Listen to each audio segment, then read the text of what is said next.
So how long in advance do you start preparing for an Ironman? Based on the place I was at in terms of conditioning, being able to run a marathon, it's about a 5-month training plan. So if you were going to start from scratch, it's kind of a year process. But I'd been doing really intense workouts for the 5 or 6 months leading up to get ready for that Vegas marathon. And so for me to roll right over into this Ironman training, that was an additional 5 months.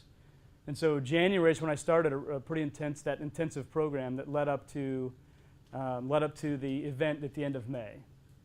And at one point, you actually, Luke's job is very intensive, but it's this unique structure that has him work 2 weeks on and a week off, or 2 weeks off? 2 weeks off. 2 weeks on, 2 weeks off. And you were in what part of the world while you were training for part of this? Alaska. What better place to swim and bike, right, than January in Alaska? And what part of Alaska?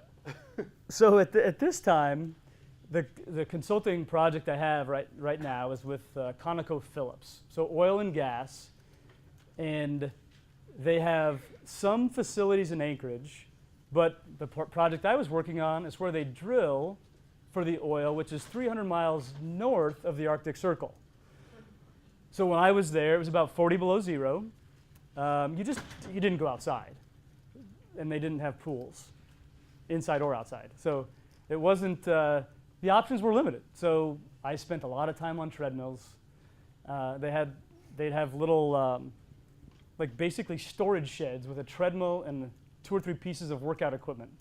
And I'd spend 3 hours at a time working out and running in these little storage sheds.